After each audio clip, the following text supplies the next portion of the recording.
Hey, what's going on, guys? My name is Dr. Boyce Watkins, and welcome to drboycetv.com, the home for intelligent Black people.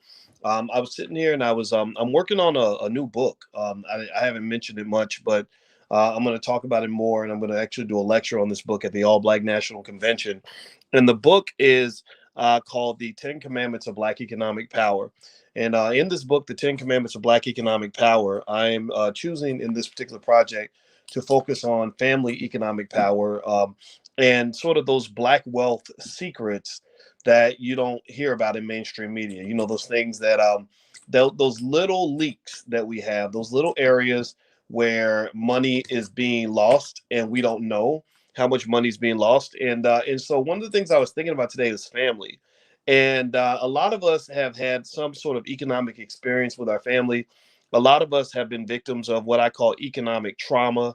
Economic trauma is where somebody does something to you that is traumatic economically, or maybe you've gone through poverty and felt the trauma of poverty, or whatever the case may be. Well, you know, my wife, who happens to be an expert on the subconscious mind, one of the things that she said actually programs your subconscious mind is, uh, among other things, is trauma.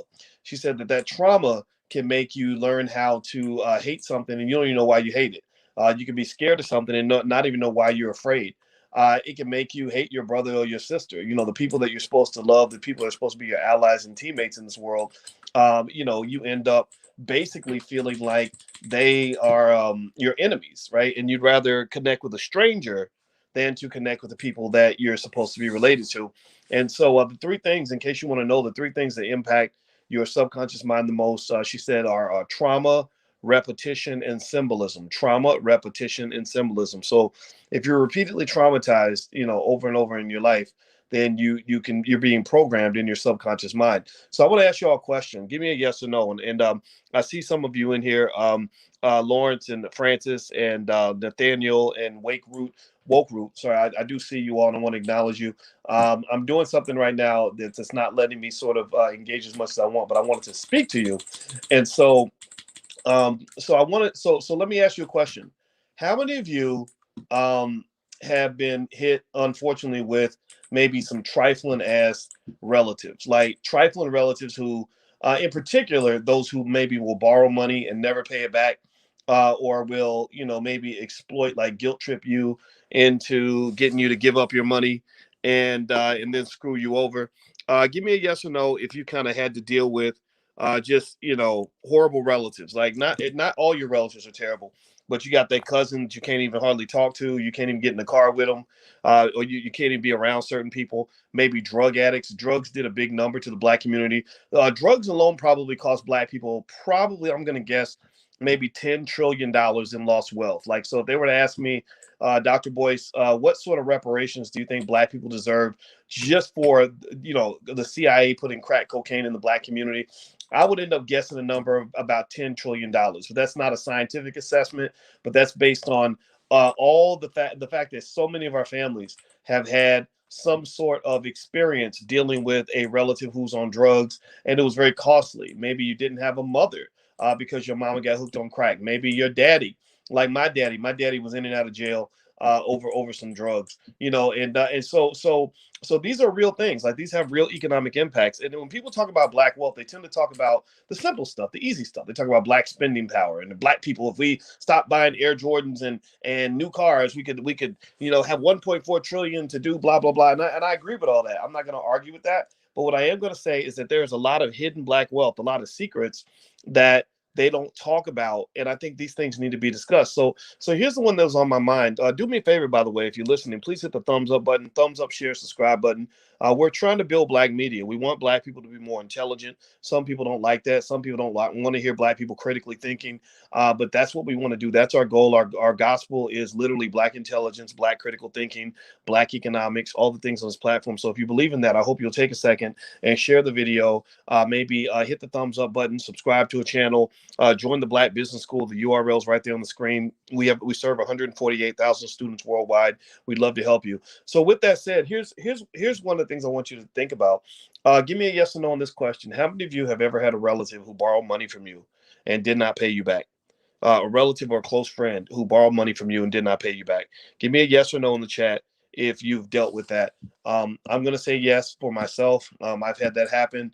And, you know what I'm talking about, where you get somebody that borrows money and literally like their personality completely changes, like when they're trying to borrow the money, like they're super nice, super polite, super responsive. They answer the phone on the first ring. They're incredibly accommodative.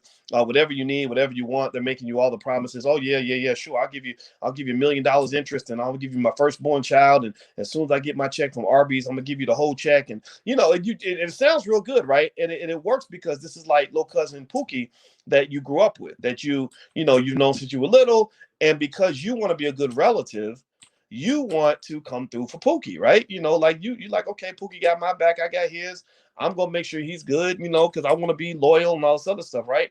Well, the problem is, like they say, them hoes ain't loyal, right? So sometimes y'all got some unloyal hoes in your family who don't want to reciprocate to the loyalty that you're showing to other people, right? And so you loan Pookie the money, and then Pookie done made every promise in the world. They done told you, all the wonderful things they're gonna do as soon as they get their check. They're gonna call you and show up at the job, pick you up from work, bring you a cheeseburger, and give you with all the money, in the same bag. In the bag, it's gonna be a cheeseburger and your $250.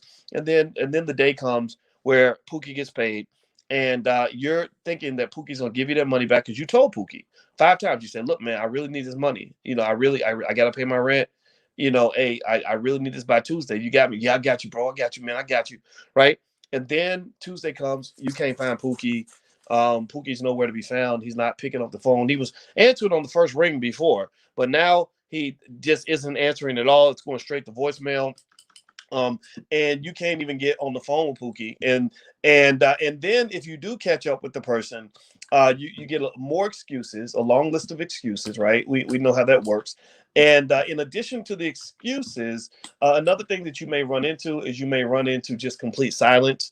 And that silence, where they're not answering any calls or anything, then turns into hostility, right? So when you call Pookie, when you finally catch up with him, you don't have to chase him down. You catch him in the club. He done dropped $50 in the club on some lady he trying to get some ass from, and you like, "Hey man, you owe me $200. Like, you told me you were gonna pay me Tuesday on the 3rd, and it's now the following month, and you haven't paid any of that money. What's going on?" Right? And what do you get then? Well, you get the attitude, like, "Why you tripping? Why you tripping? Why you always got to make it about the money?" Well, obviously, because Negro, you made it about the money when you were asking to borrow my last 200 damn dollars that I told you I did not have. You made it about the money when you were in your little situation and felt like because you're my cousin, I'm supposed to bail you out, right? So you're angry, right? You're pissed off, and all of us go through this, right? And here's the thing, and I know we have our own customized responses to the cousin Pookies in our lives, right? I had that conversation on my Instagram page, and one sister immediately responded with something that I knew somebody was definitely going to say, which I don't think is a bad reaction. She said, "That's why I don't loan money to relatives," right? That's why. Now, how many of you have taken that response? How many of you have found that to be your solution? Like, look, when it comes to family, I don't do business with family. I don't loan money to family. I don't mess with family when it comes to money. I don't mix family and money. How many of you have come to that conclusion, that literally just don't ask for nothing? I ain't got nothing. I don't care how much money's in my bank account. I'm not loaning you anything. How many of you have got to that point where you had to turn into a hard ass? Give me a yes or no. Where you had to kind of turn into a mean hard ass because you got tired of getting played. You got tired of being used as a sucker. You got tired of people taking your kindness for weakness. Give me a yes or no if you're in that category. Because I know I've been told to be in that category. I've heard that. My grandma was like that. Rest her soul. My grandmother Felicia, who taught me about economics, she had basic rules about loaning money to family. Especially if she loaned you money one time and you didn't pay her back, she would never ever loan you money again. I thought that was a good rule. So here's the deal, right? Now here's the reason I want to bring this up today. This is why I'm talking about this. I'm talking about it because what you experience when that happened. First of all, I want you to forgive yourself for being a kind person. Like, forgive yourself for having a heart. Like, forgive yourself for being nice to people. I've been played so many times by being quote unquote the nice guy. I can't tell you. I mean, y'all, some of y'all have seen it play out in public where I would help somebody out. They don't have a platform. I put them on my YouTube channel, help, support them, put them out there and help them. They blow up and get big. Next thing you know, it's like, fuck Boyce Watkins. Boyce ain't nothing. Boyce is the ass. I'm like, wait a minute. I wasn't the asshole when you was begging me to come on my YouTube channel. What are you talking about? Like, what happened? Right? I've seen it. I've had that happen to me, just ungrateful situations, where you're kind of like, wait, I really shouldn't have helped nobody. It's very traumatic. It's very hurtful, right? You're like, man, that's what I get for being nice, right? That's how you end up feeling, and I'm just being honest. Like, that's how I feel. Like, whenever that's happened, I've always felt that way. I just don't talk about it much because you got to move on. You can't let your pain, your pain cannot dictate how you engage with other human beings, because I believe in love. And I believe that love requires a certain amount of toughness and resilience, especially when you're Black and you want to form loving relationships and helpful relationships with other people. You got to get the toughest skin that there is, because that shit is traumatic as hell. And so here's the deal. When you had cousin Pookie borrow your money and Pookie didn't want to pay you back, and Pookie started tripping the minute you started asking for your money back, and you got pissed and said, see, that's why I'm never going to loan nobody no money again. That was basically economic trauma. That's what that was. You endured economic trauma. And what trauma does is it can cause you to get to the point where you don't want to do nothing good for nobody because you don't want to get hurt. Right. And this is natural. This is something that happens in all kinds of economic systems around the world. Economic trauma breeds fear. Trauma creates fear. And when you fear, when you are infected with the virus of fear because you've been hurt, whether you're talking about getting dumped in a relationship where you didn't do anything wrong, or having somebody steal your money, a loved one steal your money after they suckered you into believing they were going to pay you back, like that fear shapes like how you approach every situation in the future. And what happens is you start socially distancing from even your own relatives. You literally get PTSD. I think that's a good term, Sanford. Thank you. You get PTSD. You're like, I'm not doing nothing that involves money and family. I'm not loaning no money to my relatives. I don't care if I got it like that. You're not getting a nickel from me, because I'm not going to be the sucker. Now, the reason that I'm bringing that up is because what happens when you have an economy built on fear is you actually are losing wealth when that occurs. Those fear-based economies that are created in our families because we got these loser relatives who think the world owes them something and don't want to pay back their debts. That causes a lack of trust. It causes us to re-traumatize each other. And what it does is it takes away one of the greatest wealth generating mechanisms that there is, which is family. Most wealth that exists in America and throughout the world is family wealth. It's relatives doing business with relatives. It's cousins. I'm working in my cousin's business. My dad has a shop, and he depends on me to run the shop, right? Like, or I need money. My family has, some index universal life policies with $800,000 in it. So whenever I need money, I can go to the family bank and borrow $3,000 or $5,000 or whatever I need to get me through a situation. See what happens is that in good economies, in economies that are safe, that are pure, that are good, where everybody's giving and people aren't just taking and not giving back, that is leech free, those economies become the best economies in the world. Because what occurs is you have the security and the safety of pooling your resources together and working together to solve common economic problems. You become your own bank, you become your own business, you create jobs for everybody in the family because everybody knows their responsibility. Everybody has a responsibility to the family. Now, what happens when you get these broke, busted families and these broke, busted situations where you got cousin Pookie who thinks the world owes him something? It's usually because he wasn't instilled with certain values. He was raised to think that the world owes him something. He don't owe nobody nothing. He was raised to believe that it's okay to borrow somebody's money and never pay them back. He was raised to think that he can just do whatever he wants with no accountability. That same guy who borrowed your money and didn't pay you back, if you look throughout his life, he's probably got a long trail of responsibilities that he did not uphold. Right? A long trail. I'm gonna hurt some people's feelings by saying this. I already know there's some people probably listening to this video right now who are feeling a little bit self-conscious. I see men and women. I see women in the, women out here that don't want to take any accountability for what they do. And I see men out here in the so-called manosphere who don't know nothing about being a man. Some of these men in the manosphere need to be in the little boyosphere because they act like little boys. They haven't taken any accountability. So when you call them on that, they get very offended. The hit dog usually hollers. So my point is to say that when you're talking about building black wealth, you have to look at what happens with our families. When the family started breaking down, it's like $2 or $3 trillion leaking out of the black community every generation, largely because of the fact that everything you could have been for each other dies because you don't even trust each other enough to want to do any business with each other at all. So when you're out here trying to engage in the very essential and critical act of making a living, you can't even do that with your relatives. So you trust a white man before you trust your own goddamn cousin. Ain't that some shit? I trust my oppressor more than I trust my own relatives. That it ain't supposed to be that way. That's not natural. That is not natural, black people. When you say, well, your cousin, he can't do the job very well. You want to hire your cousin for your business, but because your cousin doesn't have any form of responsibility and he can't come work for you, then you like, well, I guess I gotta go hire the white boy because the white boy, at least he'll show up to work on time. Or I gotta go and work with a stranger. I'd rather loan money to a stranger than loan it to my own relatives because my relatives are trifling. I don't do no business with my relatives. Well, that type of trauma breeds the fear, which creates the economic social distancing that causes massive leaks in black wealth. So let's look to make it clear. Imagine two examples. Do me a favor, hit the thumbs up button. Please hit the thumbs up, share, subscribe button.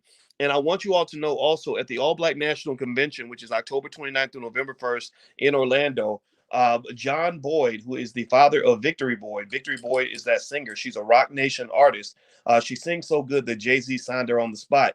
He's going to be there with his whole family. They're going to be performing at the convention. The NFL fired her from her gig. She was going to sing the national anthem for the opening NFL season opener, and because they refused to take that shot, they told them that they can't do the job. But I respect him. He stands by his principles, and he's going to actually give a lecture on what he calls the black, or what we've called the black family formula.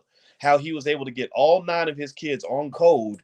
So now they're touring the world and making millions together. They're now out here accomplishing great things as a family. They're world famous, and they're doing this together as a family. There's 9 of them, nine children plus John. And John's going to come to the convention, allblacknationalconvention.com. He's going to give a whole lecture on the black family formula that he used to bring all of his children together, to get them on code, to accomplish a common objective. This is something that should be the first thing black people learn. This is far more important than anything you've ever learned in school, is how to operate and practically structure a functioning family so that you don't get in each other's way. And at best, you're able to actually build together as opposed to spend all your time fighting and avoiding each other. So here's the deal. In any economy, this is economic theory here. This is not a family, just a pure family or sociological discussion. This is economic theory. In economic theory, fear, trauma, distrust destroys economic activity. When the U.S. economy goes bad, it's because everybody's afraid. That's why they measure consumer confidence. When everybody's afraid, the economy goes down. Your stock prices go down, unemployment rises, inflation can spiral out of control, banks don't loan money, corporations don't make investments, consumers don't want to spend. Everything falls apart when there is fear and trauma in the economy. So in your own family, the same rule applies. When you traumatize your loved ones, effectively what occurs is that you're creating that economy of fear that causes you to lose so much potential that you would have had if you found a way to work together. I've been telling you guys a million times that relationships is one of the most important keys to wealth that is often overlooked. People think that they can do it all by themselves and they don't need nobody, and I'm gonna cut everybody off and I'm still gonna have the same success rate. No, you won't. No, you won't.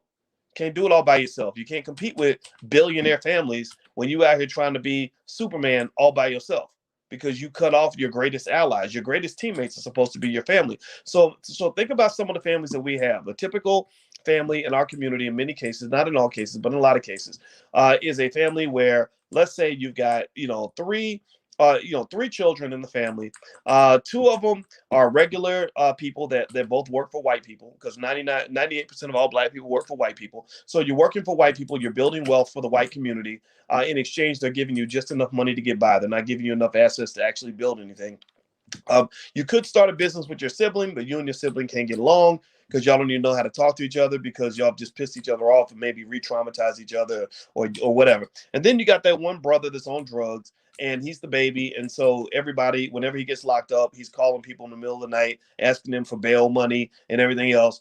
He shows up in mama's house. Mama is now a senior citizen who's on a fixed income, but he's showing up at mama's house asking, and he doesn't show up to mama's house saying, "Hey, mama, can I help you? Can I cut the grass? Can I help you out? Can I buy something for you?" No, he's showing up at mama's house saying, "Hey, mama, can you loan me $40? Hey, mama, can I borrow some money, mama?" Right? Because nobody ever taught him his role as a man. He was never taught responsibility.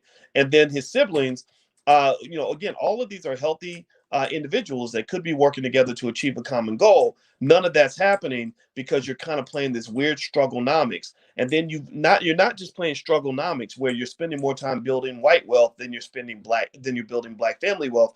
But on top of that, you're dealing with sort of one trauma after another, one drama after another, one disappointment after another, because you've got people that will make promises and don't understand or don't consider anything to be sacred about the promises that they've made.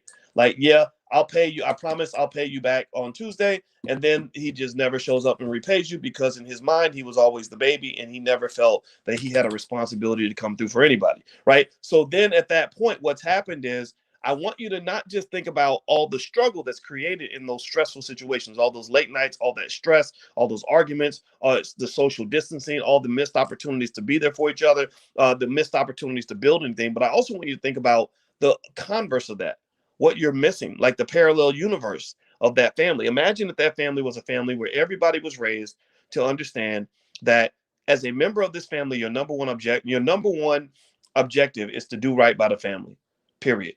That this family, we stick together. In this family, we have each other's back. In this family, we trust each other. In this family, we come through for each other. In this family, our goal is to give back whatever you take. So it's okay to go borrow money from your sister because you're struggling financially that month. That's cool.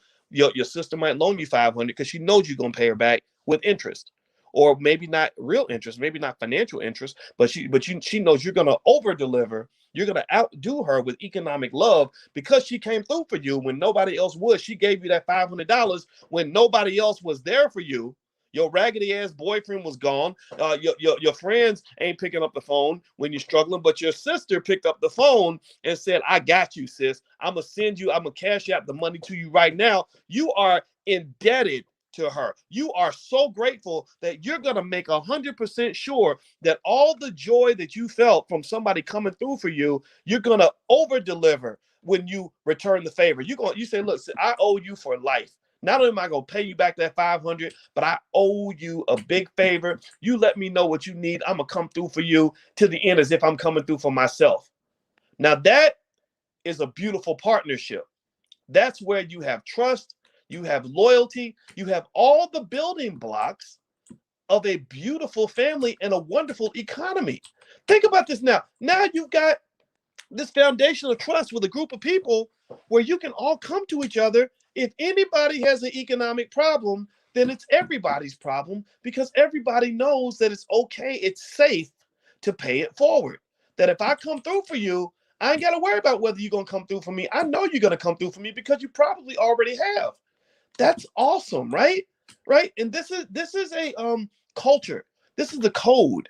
This is how you build a family. This is how you raise your kids, right? Like, you come through for each other no matter what, and do not ever borrow money from your family member and not pay them back, because that is the same as stealing. When you borrow money from a loved one and you do not pay them back, you might as well pulled out a gun and robbed your own damn relative in a dark alley, which in my view makes you a complete piece of shit.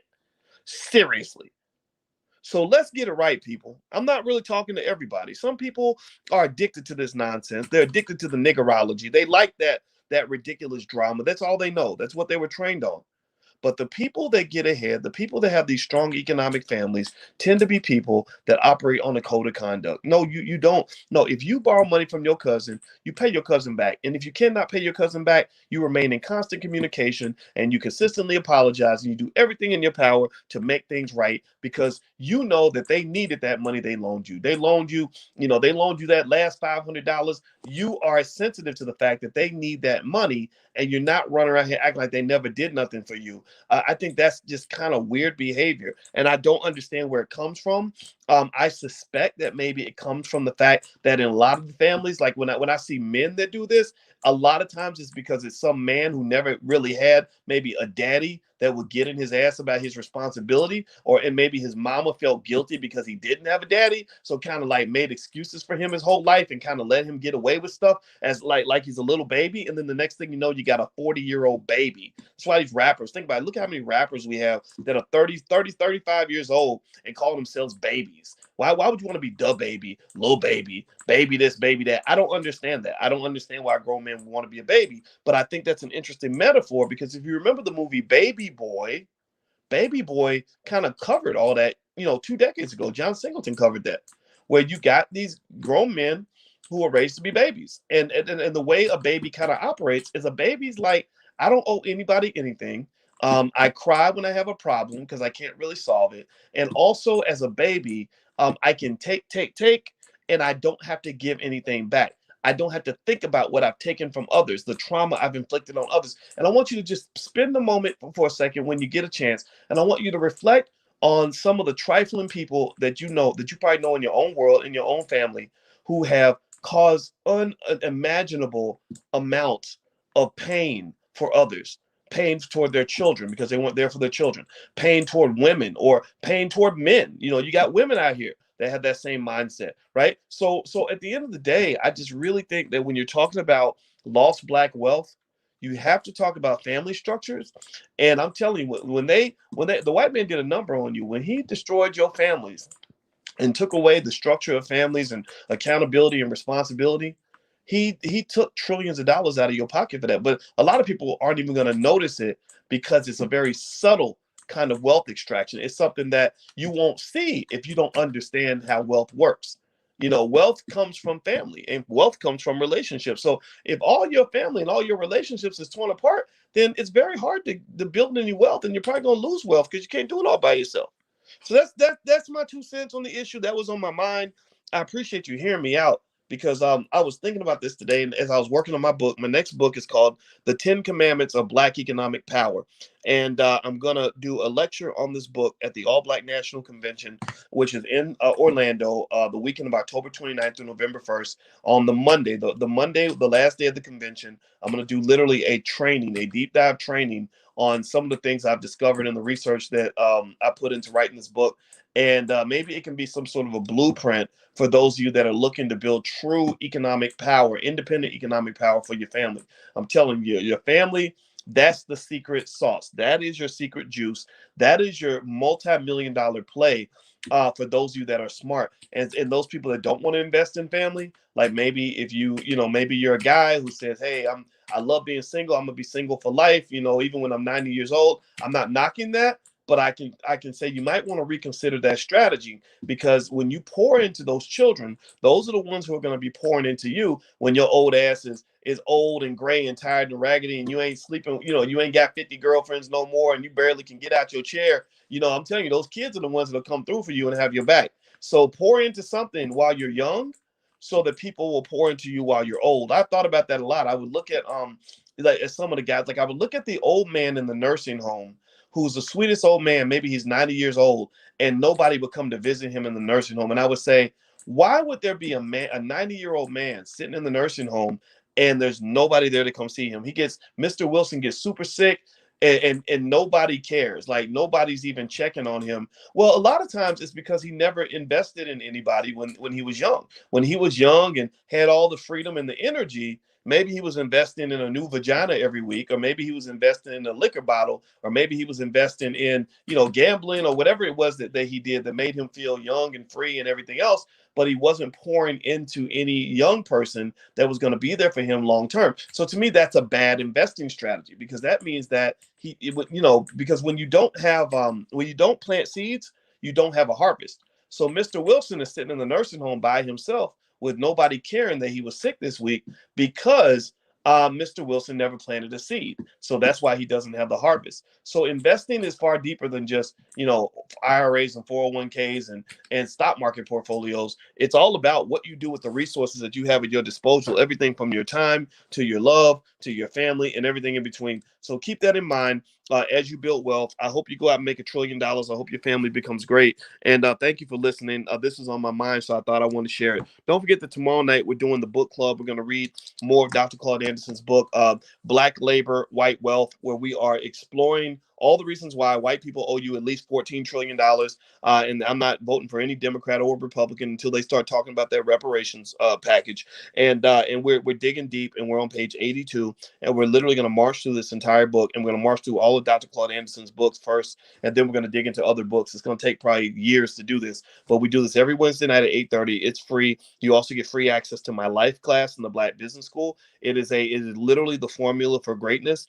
I'm not sitting here pretending like I am inherently a great man, but I can say I've done some great things, and it was really coming from great effort and a great culture and a great pattern and a great process. And I want to share that with you. Blackkeystogreatness.com. That's the URL. It's totally free. I hope you'll join us. I think you're going to like it. All right, guys. So hit the thumbs up button on your way out. Thank you for listening. It was real. Love you. I'll see you soon. Have a good night. Peace.